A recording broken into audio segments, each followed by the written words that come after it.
Salut tout le monde. 1999, Berne, Suisse.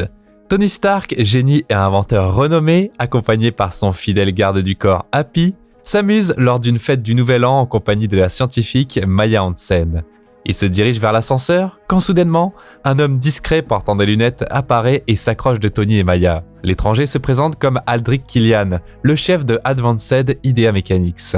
Aldrich veut collaborer avec les deux scientifiques éminents et Tony, pour s'éloigner de l'homme intrusif, promet de le retrouver dans 5 minutes sur le toit. Dans sa chambre, Maya montre son dernier développement à Stark. La femme a trouvé un moyen d'accéder à la région du cerveau humain responsable de la régénération. Elle ne fait les expériences que sur des plantes, mais excitée par sa découverte, elle s'attend à ce que cette découverte soit utile dans de nombreux domaines, du renforcement du système immunitaire à la régénération des membres.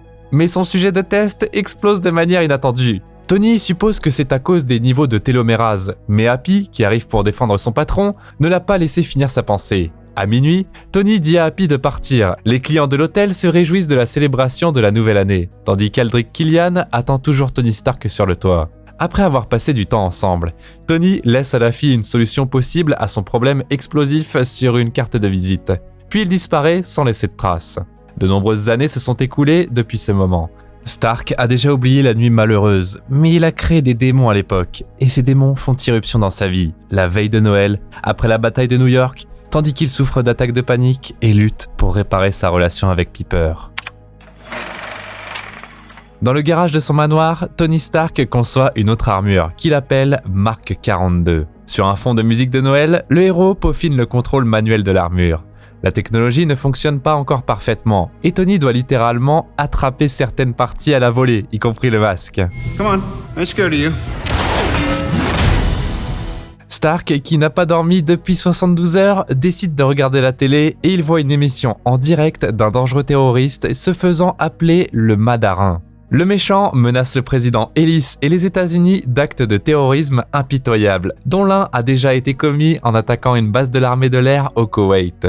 Le président des États-Unis réagit immédiatement à la menace et il présente le nouveau protecteur des États-Unis, le colonel James Rhodes, Iron Patriot, portant une armure similaire à celle d'Iron Man. Stark rencontre Rhodes, son ami de longue date, pour découvrir les détails sur le terroriste. Il s'avère que Mandarin est responsable de 9 attentats à la bombe, et que l'armée n'arrive pas à identifier le type d'engin explosif, car il n'en reste aucun fragment.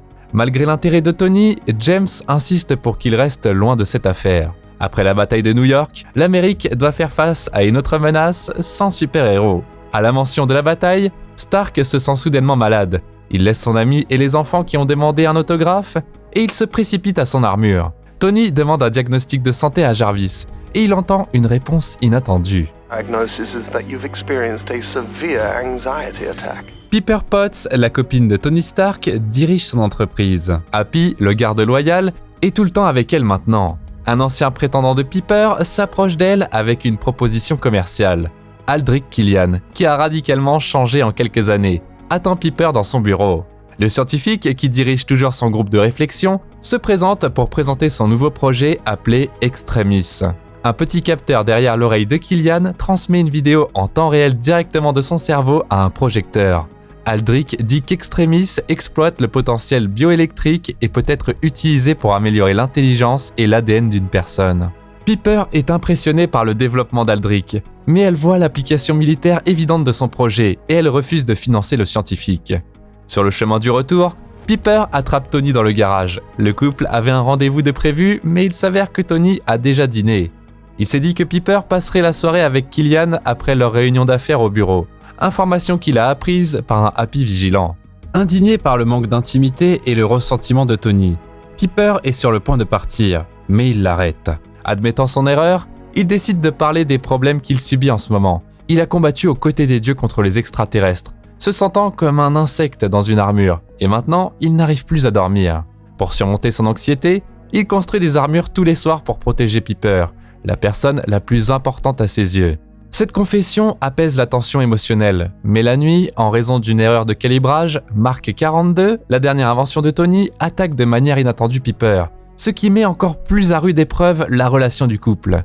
Pendant ce temps-là, quelque part dans les rues de la ville, Happy traque le garde du corps de Killian, qu'il a repéré dans le bureau. Il le voit remettre une mallette à un inconnu. se heurtant délibérément à lui. Happy voit une lueur étrange sous sa peau et il ramasse discrètement la partie qui est tombée de la mallette. Alors qu'il tente de passer inaperçu, l'homme marche devant lui et soudainement, l'étranger tenant la mallette s'enflamme. L'explosion frappe Happy qui se retrouve à l'hôpital où Stark lui rend visite. L'incident avec son ami a brisé Tony et avec les journalistes qui attendent dehors, la pression devient trop forte. Cédant aux exigences des médias, Tony lance une déclaration au mandarin. I know you're a coward, so I've decided that you just died, pal. Stark dit où il habite, invitant le terroriste à venir le combattre quand il veut. Dans son garage, Tony lance une reconstitution visuelle de la scène de l'attaque terroriste dans laquelle Happy a été blessé. Jarvis rapporte qu'aucune pièce de bombe n'a été trouvée et que la signature thermogénique de l'explosion correspond à certaines d'entre elles qui se sont déjà produites au cours des 12 derniers mois. L'une des explosions s'est produite dans le Tennessee et Stark demande des directions spécifiques à Jarvis. Après avoir vu la déclaration de Tony aux nouvelles, Maya Hansen arrive à sa porte. Elle lui demande de l'aide, mais elle n'a pas le temps de lui dire exactement ce dont elle a besoin, car le manoir de Stark se fait bombarder par des terroristes. Sous un barrage de missiles, Piper parvient à s'échapper grâce à l'armure Mark 42, afin de mettre Hansen en sécurité, après quoi Tony lui reprend son armure. Mais l'armure est encore incomplète et pas prête pour le combat. Malgré tout, Iron Man arrive à gérer les hélicoptères, mais l'onde de choc le jette au bord du manoir en ruine. Tony tombe d'une falaise dans la mer et il se retrouve au fond, épinglé par des blocs de béton. Jarvis vient à la rescousse, prend le contrôle de l'armure et sort Stark du piège de la mort. Tony reprend conscience après une alerte de batterie faible assourdissante. Le héros s'écrase dans la neige et Jarvis rapporte qu'ils sont à 5 miles du Tennessee, où Stark voulait aller. La charge de l'armure est faible et Stark, sans défense, est laissé seul dans la nature sauvage face au danger imminent. Réalisant que personne ne viendra l'aider, Tony traîne son armure jusqu'à la ville la plus proche. Il se faufile dans le premier garage qu'il peut trouver où il est repéré par Harley, qui est stupéfait de voir Iron Man. Le garçon, dont le père a quitté la famille et dont la mère est toujours au travail, devient l'allié de Tony et il reçoit une puissante arme de sa part. Maya et Piper quittent le manoir détruit ensemble et la jeune fille lui dit enfin pourquoi elle était venue.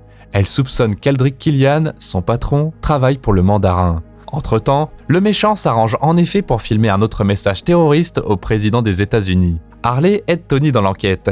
Il lui dit que le soldat mort avait une mère. Stark se rend dans un bar local où il rencontre une femme blonde qui lui donne un dossier contenant des informations militaires. Il se rend compte plus tard qu'elle attendait quelqu'un d'autre lorsque la femme qui a organisé la réunion se présente. Elle se fait passer pour un agent de la sécurité nationale et tente de kidnapper Tony, conduisant le shérif à intervenir et à essayer de l'appréhender.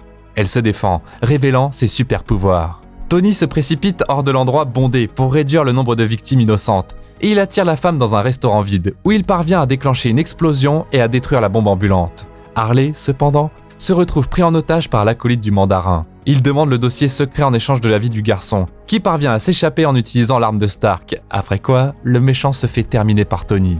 Le mandarin, quant à lui, passe en live avec un autre message pour le président. Le terroriste tente de manipuler en menaçant de tuer un homme innocent et en le forçant à passer l'appel. Le président obéit, cela ne sauve pas l'otage, mais les services secrets parviennent à tracer l'appel, et Ellis envoie immédiatement le colonel Rhodes au Pakistan.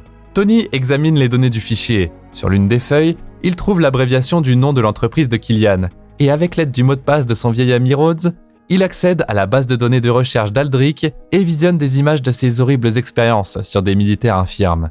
Dans les images, il voit la régénération des membres ainsi que des cas de sujets qui explosent spontanément. Il comprend tout maintenant. Killian a vendu son projet au mandarin. Pendant ce temps-là, Iron Patriot, qui a été envoyé par le président pour éliminer les terroristes, tombe dans leur piège. Les coordonnées s'avèrent être un appât pour que Rhodes enlève son armure. This suit, you're gonna have to pry my cold dead body out of it. That's the plan, Colonel. De retour au garage de Harley, Tony contacte le gamin. Il lui dit que Jarvis a découvert les coordonnées du mandarin. Le méchant est à Miami. Ça lui donne de l'espoir, qu'il perd presque tout de suite après. Il s'avère que l'armure ne chargeait pas tout ce temps en raison d'une faible source d'énergie. La prise de conscience de son impuissance sans son armure provoque une autre attaque de panique. Mais dans ce moment difficile, son jeune allié parvient à restaurer sa confiance en lui. Why don't you just build something? Ces mots ramènent Tony Stark à la raison. Il achète les outils dont il a besoin, se fabrique une arme pour son voyage à Miami et part. Il passe les gardes du manoir du mandarin sans aucun problème, puis il fait irruption dans la chambre du méchant. À sa grande surprise, le criminel lui dit qu'il n'est qu'un acteur, nommé Trevor. Toutes les performances du terroriste sont un spectacle mis en scène par Aldrich Killian. Un de ses associés se faufile sur Tony et il l'assomme d'un coup à la tête. Tony reprend conscience dans une pièce avec Maya Hansen. Il s'avère qu'il y a de nombreuses années, la femme a pris la carte de visite de Killian et a commencé à travailler pour lui. Néanmoins, au fil des années, ils n'ont pas réussi à stabiliser Extremis et l'équation que Tony lui a écrite cette nuit-là n'est toujours pas résolue. Aldrich se présente et il évoque la fête en Suisse. Il remercie Tony de ne jamais être venu sur le toit, ce qui lui a d'abord causé un grand désespoir, avant de finalement alimenter ses énormes progrès.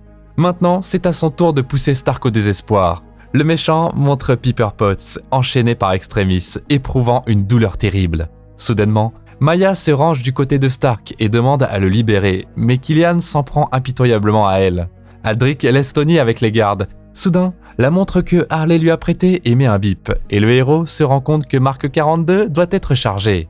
Il exécute les commandes manuelles et bientôt, une par une, les pièces d'armure sont verrouillées sur son corps. Stark parvient à s'échapper, et il est prêt à se précipiter dans la bataille, mais l'armure n'a toujours pas assez de puissance. Tony voit l'Iron Patriot dans le ciel, donc il contacte Rhodes, et il apprend qu'il n'est pas celui qui pilote l'armure. Rhodes s'est échappé, et il se trouve maintenant dans le même manoir que Tony. Alors, les amis s'arrangent pour se rencontrer au 2e étage. Stark dit à James que le mandarin n'est qu'un acteur. Ils se rendent sur la côte, où le mandarin leur a dit que la dernière étape du plan infâme de Killian aura lieu. Il a l'intention de tuer le président afin que sa place soit prise par le vice-président, qui finance le projet de Killian. Stark réussit enfin à charger son armure. Pendant ce temps-là, Killian, dans l'armure Iron Patriot, se faufile à bord d'Air Force One et prend le président en otage. Après s'être rendu compte que le méchant visait Ellis, Tony envoie Mark 42 à bord, mais le président n'est plus là.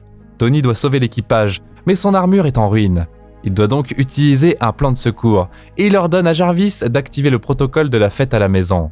Tony et James accostent sur la côte et se dirigent vers le port. Ils trouvent le président suspendu dans des chaînes dans l'armure du Patriote de fer, et ils essaient de passer les gardes pour le faire sortir. De nombreux hommes leur font face, mais des renforts envoyés par Jarvis viennent enfin sauver la situation.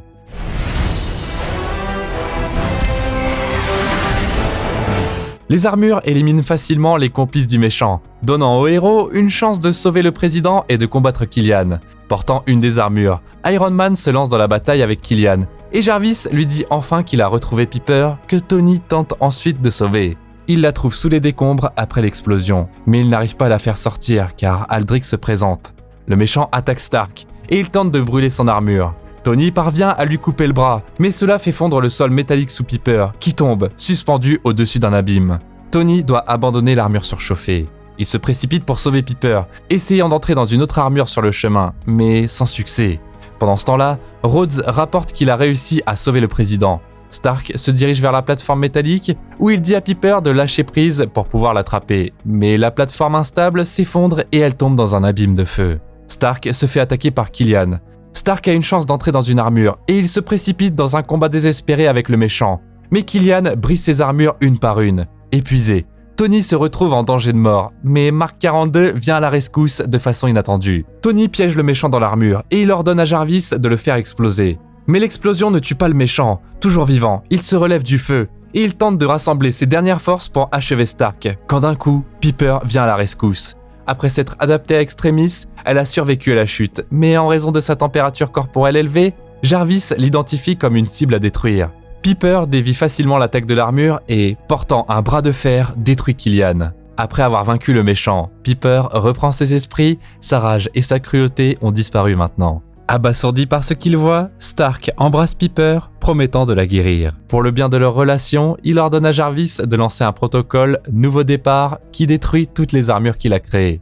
Les criminels sont punis. Happy se réveille, Tony aide Pepper à guérir, comme promis, et Harley reçoit toute une pile de technologie Stark. Tony décide de retirer le shrapnel de son torse et d'enlever le réacteur.